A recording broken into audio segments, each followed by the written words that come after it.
So a couple of weeks ago I received the newly released Lanmodo D1 3-channel 4K dashcam, and I've been using it every time I take the car out. So in this video I just wanted to do an unboxing of the Lanmodo D1 dashcam and give you an overview of everything that comes in the box. And then I'll talk you through the simple process of installing the camera and then showing you how it performs. And with that being said, let's jump straight into it. Now, the Lanmodo D1 3-channel 4K dashcam comes with a front-facing camera, rear-facing camera, and an interior camera. This setup allows for a much wider coverage area compared to other types of dashcams, which typically only have 1 or 2 cameras. And this dashcam is perfect for pretty much anyone, specifically if you drive a taxi or offer ride-sharing services through a company like Uber or Lyft. Seeing that it gives you a more complete view of any potential incidents that may happen whilst you are driving, it provides you with an added level of protection. This can be specifically helpful in providing insurance companies and law enforcement officials video evidence of any incidents, which will make it a lot easier for them to determine who is at fault more accurately.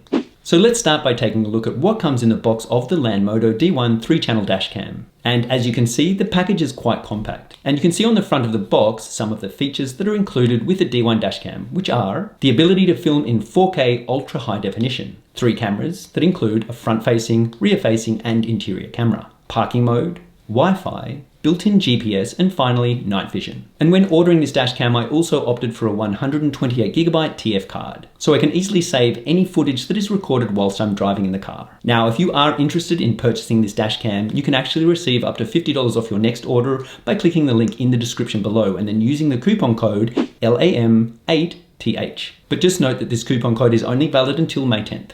Now, the first item in the box is actually the dashcam itself. And what you can see here is the 3.2-inch display that shows you what each camera is recording and when the cameras are active. And then just to the right of the screen here is the internal camera that has the ability to rotate 280 degrees. This has a Sony IMX307 sensor, which has a view angle of 165 degrees. Then when turning the dashcam over slightly, you will see some physical buttons. And before I go through the buttons, on the very far left-hand side of the dashcam here is the reset button. The next button here is the power button, which is used to power on or power off the dashcam manually. But just note that the dashcam will start to operate automatically once it is installed. This button can also be used to switch the screen off if you don't want to have it on when you are driving. But don't worry, it will still continue to record from all 3 cameras. Now, the next button along here is the up button, and this has multiple functions. Basically, it can be used to move through the different options within the menu settings of the dashcam. It can also lock the function of the screen so the other buttons don't work. And finally, it also turns on or off the Wi-Fi settings. And to do this, just press and hold the button until you see the Wi-Fi information pop up on the screen. This will allow you to connect your phone to the dashcam via an app called Witcam.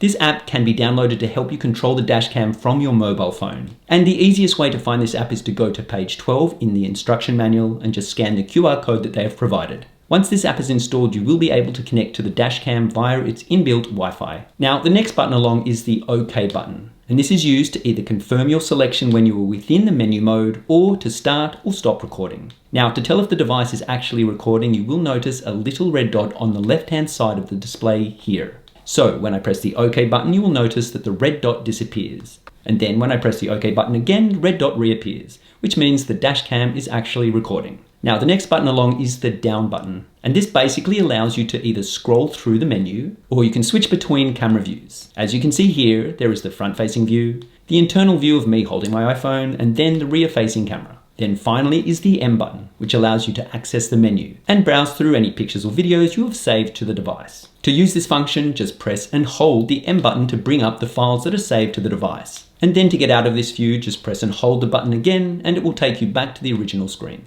Now, on the front side of the dashcam here is the front-facing camera, and this has a Sony IMX335 sensor, which has a view angle of 165 degrees. Now, all 3 of the cameras that are included with this dashcam have the ability to film in QHD, or quad high definition, UHD, ultra high definition, or FHD, full high definition. And then you can choose between either 30 frames per second or 24 frames per second. So depending on what setting you choose to film in will affect how much recording time you can store on the SD card. Now, the next item in the box is a thank you note from Lanmodo, and it has a list of things to follow before using the dashcam. Then next up is the 128GB memory card, which should be able to provide up to 14 hours of recording time. The next item here in the box is the power supply cable that plugs into the cigarette lighter, and this is used to connect to the dashcam and power it. You will also notice that there is a USB charging port on top of the charger that you can use to charge your phone. Now, the next item in the box is this suction cup that has the ability to first connect to the dash cam via 2 magnetic points, and this is actually quite secure. As you can see here, once the dash cam is locked in, it doesn't really move.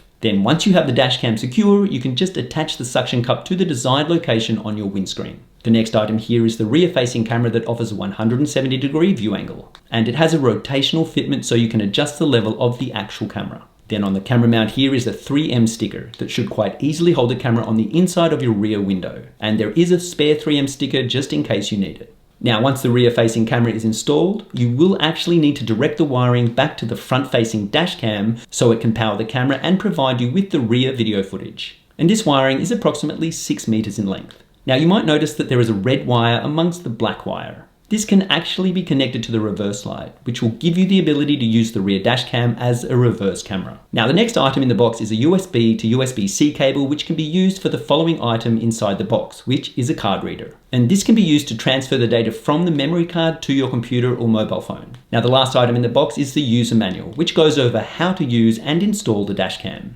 Now, when it comes to installing the dash cam, it is relatively straightforward and shouldn't take much more than an hour to do. Now, I'm no expert in installing dash cams, so the overall finish of the fitment that I did is not perfect, but it works. If you're not 100% sure of your ability to install the dash cam, it might be a good idea to get a professional to install it for you.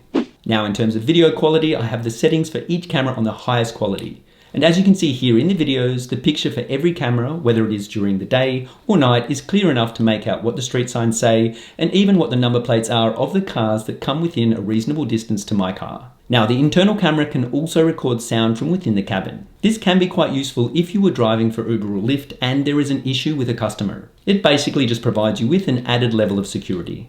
So after using the Lanmodo D1 3-channel 4K dashcam for the past couple of weeks, I think it's a great little dashcam that is super easy to install and relatively straightforward to use. For me personally, I like the fact that I am somewhat more protected in case of an accident. I also like the fact that the dashcam has GPS. This basically provides you with the time, date, location, and speed you are traveling at any given time. So if you are interested in purchasing this dashcam or any other product from Lanmodo, you can receive up to $50 off your next order by clicking the link in the description below and then using the coupon code LAM8TH. But just note that this code is only valid until May 10th. Now, if you found this video helpful, don't forget to hit the like button so more people get the chance to see this video. And if you want to check out over an hour of some of the best supercars and hypercars in Monaco, check out this video here.